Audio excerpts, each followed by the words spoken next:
Good morning, guys. You're joining me. My name is Rian. Now, today we're going to do a day session here at one of the most well-known park lakes in the East Rand, which is Homestead Dam. Now, Homestead Dam itself was built in 1896, which means it's one of the oldest dams in Gauteng. Now, that being said, the fish itself has had ample amount of time to actually grow in size, so which means there is definitely a couple of monsters swimming around in these waters. Now, what we've done this morning so far, we went out with a bait boat and we've identified 4 spots that we're going to fish on the opposite bank. It's basically got a plateau for 2.6 meters in the middle of the dam, then it slowly rises up to about 2.1 meter right up against the other side. So what we did is we went on the plateau, and just where that incline starts, we've managed to get 4 spots there, 4 proper spots. But later we're going to then show you exactly what rigs we're going to use, what baiting approach, all of those kinds of things. Okay, right guys, so now the actual first rod that's going out. All right, so this test boilie, what I've done is, it's basically on a standard normal combi rig, right? Combi rig with also one of Monster Corp's new fused boom sections. From there then, what I did is one of those new test boilies with a small little pink popper just to give it a little bit of buoyancy, and then also a PVA string there with a couple of extra freebies. Now what you do is bring it down from the back, the bottom, just bring it through, put everything there. The next step then now is just to close the lid. Okay, once the lid is closed, the next thing then is just pull tight over here on your sinker itself. As the boat is moving forward, this is where your drag is going to be the whole time. So just to make sure that that is secured. Now, with this little latch here, there is a little bit of water that enters. And because I'm also going to be using just a little PVA stick for a little bit of freebies, so now what I do is just a small little helping of a little bit of pellets and so forth. Not too much. Right, because at the end of the day, these first 2 rods that we want to do is going to be mousetrap methods, so not too much. Right, so once that guy is in place, I'm just going to take my stick and also add it onto here. Nice and simple, nothing too complicated. Once that guy's in, just making sure that my boom is nice and straight, shouldn't have any tangles. All right, and then also just a little bit of pellet just to make sure that there's no tangles that can happen. Perfect. And then last but not least, just a couple of little extras, just so that we expand the area of the bait itself. But that's it, nothing more, nothing less. That's the first rod ready to go out. Okay, there's the boat ready. Just getting the line down nicely between those 2 propellers. So just move a little bit away, so they've got nice and tight. And then the nice thing is now pinpoint number 2. Okay, right, so now here comes the whole debate in of, do you use your bail arm, right, the drag system on your reel, or do you open up the bail arm and then let it run through? Now, the general consensus is that if you don't open up your bail arm and do it like this, then the line tends to twist quite a bit when you're going out with a boat. So it's just advisable to then open up your bail arm and then control the line as you're going out.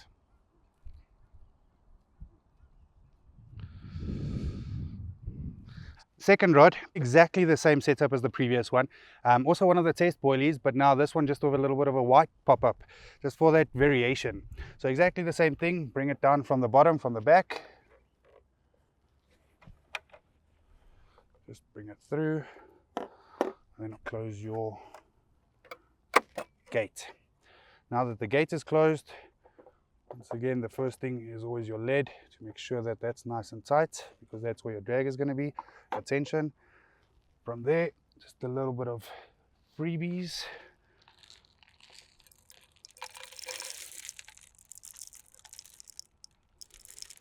That's it.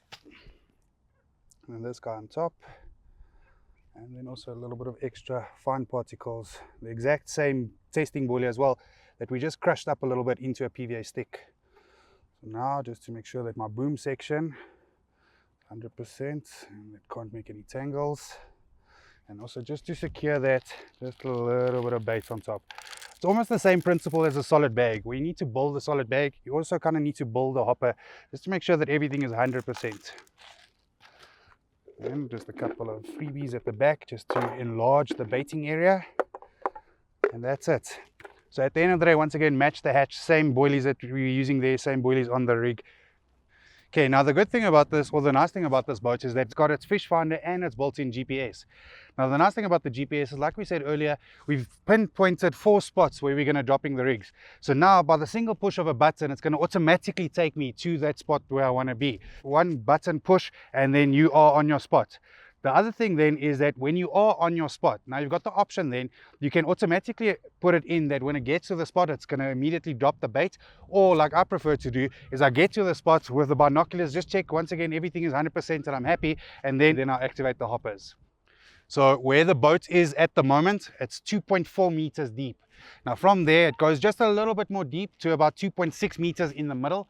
And then, like I said, the spot that we're fishing is where it comes from, 2.6 up to about 2.1, right on that incline. That's where we're going to drop the bait. Now, as soon as it gets to the point where it needs to be, the pinpoint, then it's going to make a beeping sound over here, and then you know you're on your spot. Now, that's what I said. So as soon as it now is at that spot, first thing, just quickly check again that you make sure that your boat is fine, and then immediately drop your rigs as soon as you're happy.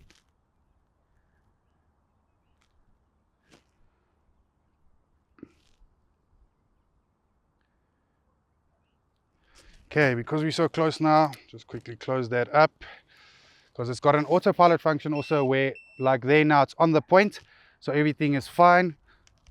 Dropping the middle hopper, and then let's give it a little bit of time. There's the back hopper open now. Right, so yeah, that's done and dusted. Now the only thing is now, just give it a couple of seconds just so that it floats off of the spot. Your rig is going to drop down, but now just so that it floats off of the spot, so that when you now press your home point and it automatically comes back, that you don't accidentally pick up the lines when you're coming, when the boat is coming back. So like there now, we're about 3-4 meters off of the spot. There, one button push, you'll see the boat turns around, automatically it's coming back. Now this gives me now the opportunity to actually go and put down my rod on my rest, get my alarms ready, get the swingers on, everything like that, while the boat comes back by itself. You've seen the first 2 rods that I've done, and there was mainly a boilie approach. Now for the 3rd rod, now I'm going to go onto my particles. Now when it comes to particles, in the monster carp range, there's 2 main ones that you've got. It's the natural mix, which is a 3 kilogram container, and then also you've got the chili hemp, which is an 800 gram container. Now within the natural mix, you've got your maize, chickpeas, your hemp, buckwheat, tiger nuts, everything that you need in a big carp mix, and obviously everything that the carp wants in a big carp mix. The thing about the big container is that it does not have a pull tab, where your 800 gram container does have a pull tab on it. The thing is that it's just to avoid that if there's an accidental knock or something like that, that this container doesn't accidentally open when it has got the pull tab. So which means for the larger container, you're just going to need something like a can opener, like a Leatherman, something like that, that you just open this container. Now, like I said, obviously everything that you need inside here. The nice thing about these containers is that it's got a 2-year lifespan. So, which means on the shelf, as without any sun or anything like that, any natural things. So it's got a 2-year lifespan. Same with your chili hemp one. Now, the nice thing also about this is that as soon as you do open this is 100% fresh. It's as if it was cooked last night.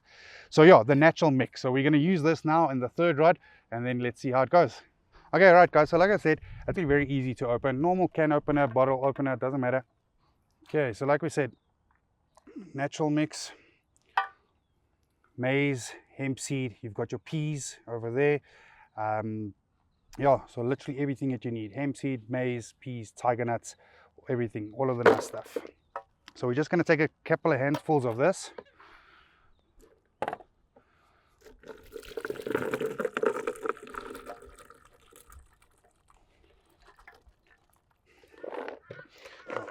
All of that lovely.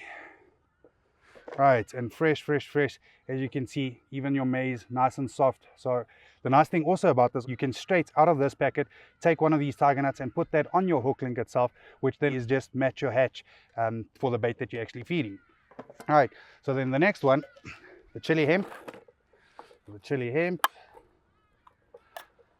All right, nice and simple. So yeah, immediately you can see all of that nice chili inside there. All right, so this guy, I'm actually going to use the liquid.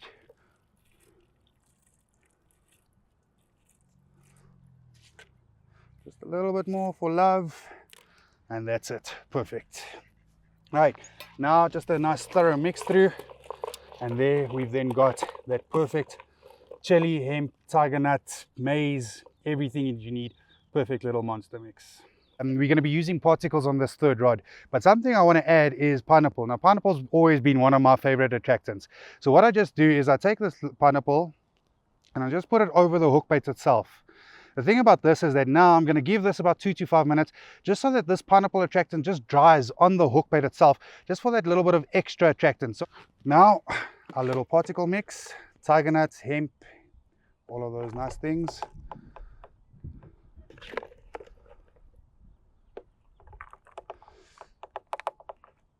Our hook bait itself, just making sure everything there is 100% on this combi. Nice and straight. Okay, then, like I said earlier on, it's almost like a solid bag. You just need to put everything 100% down so that you're full of confidence when you know this thing drops. There's going to be no tangles or anything like that. And then the last little thing, because we're using a pineapple tiger nut with a white fake maize, so now just a little bit of pineapple attractant over the top. So now rig number 4. Now what we've done with the other rigs, we've had combi rigs, and there's 2 combis and 1 D rig, right?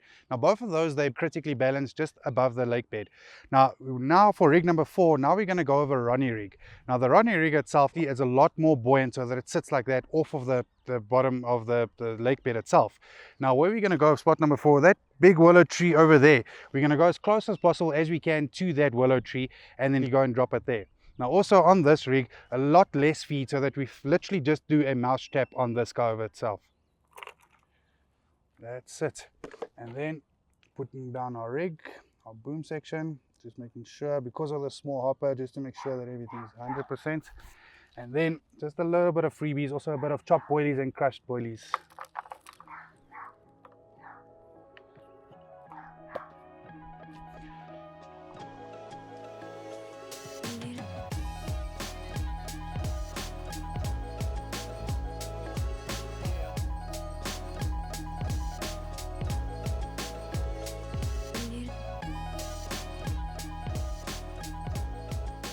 So at this point in time, we are still fishing and not catching.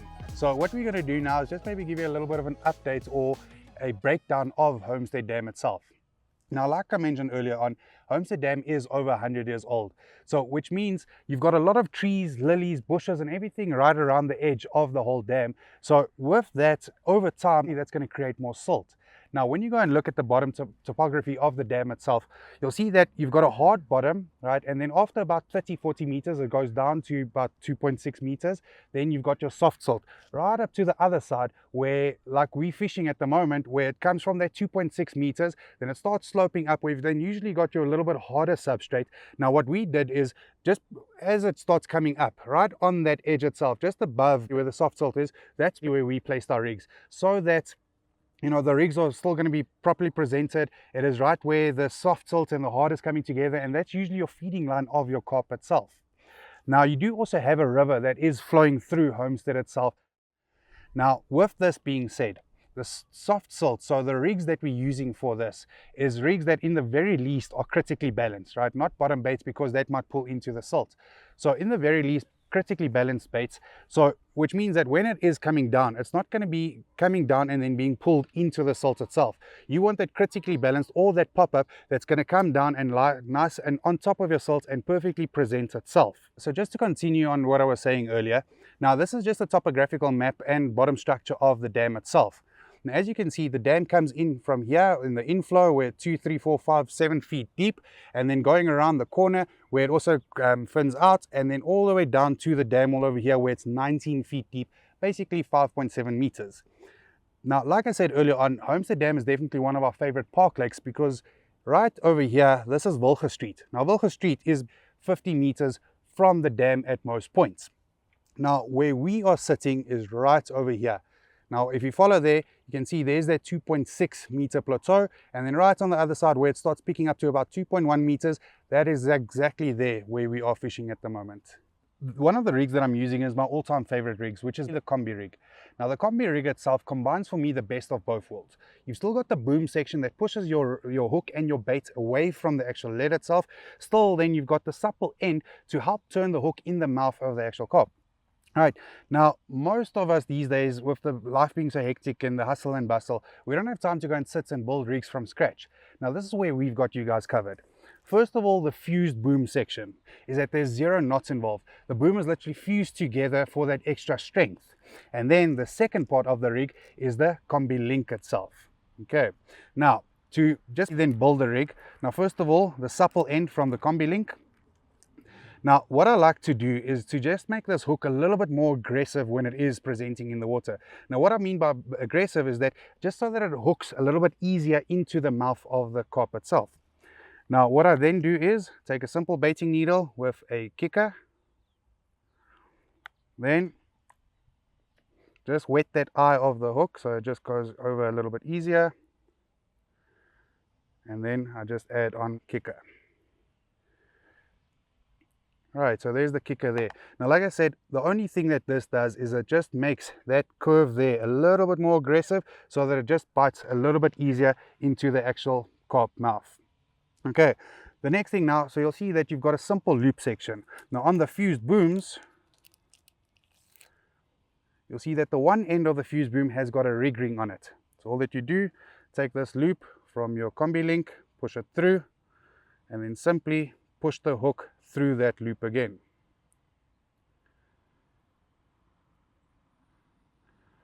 Right, and presto, rig done within a minute.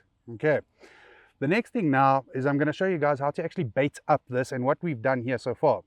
Now, from my research and what I've been seeing is that, because usually Homestead Dam, it loves a snowman rig, but I've seen that lately it's as if the carp are more inclined to take the single baits. So instead of making a snowman rig, what I'm going to do is I've just got this little white pop-up and then one of our test boilies. So just because you're a snowman, that would be your presentation. Now, just to avoid the snowman and make this a single, all that I do is I just take the two and then I just cut off nice little straight piece, and then same with the pop-up. Right, which means instead of snowman, now we've got that single hook bait. From there then, take your baiting needle. Now remember, always start with a pop-up. The end that needs to be at the top, that's where we need to start. So nice and in the center. There, that guy goes through. From there then, the test boilie. Yo, this test boilie, as I'm pushing the needle through, I can literally smell this test boilie. Okay, so then once I've got that on there, then simply take the baiting needle onto your little eye over here.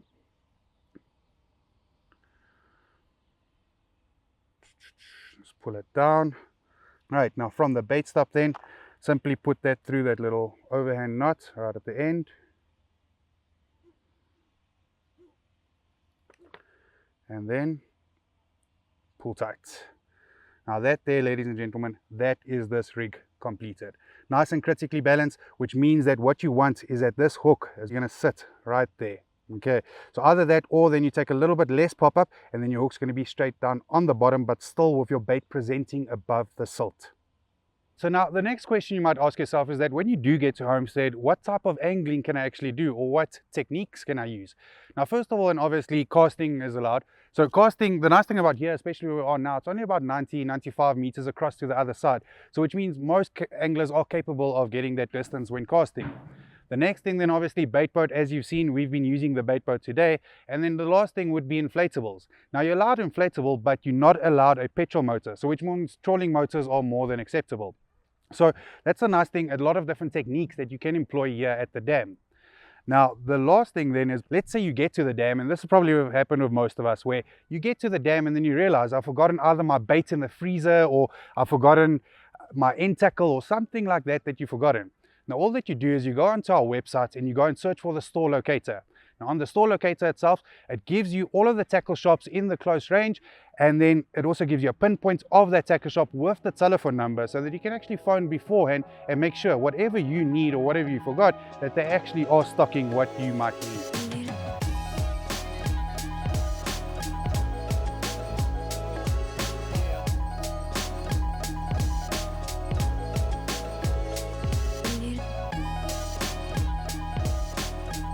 Okay, so we're very fast now approaching the end of our session. Now in typical fisherman fashion, what we've did is basically packed everything up. It's just the rods and the reels that are still out. Now what we're waiting for, as soon as the sun hits that horizon, then we know it is bite time. So we're just waiting for that maybe last minute bite to come through. Up to this point, no fireworks, nothing really to report back. But what we've did, where we did it, how we did it, as you guys have seen on the videos, everything was done perfectly. So if you guys follow that, in a typical day, you just need to wait for that big one to come past. But otherwise, if I don't see you guys again, all of the best, stay safe.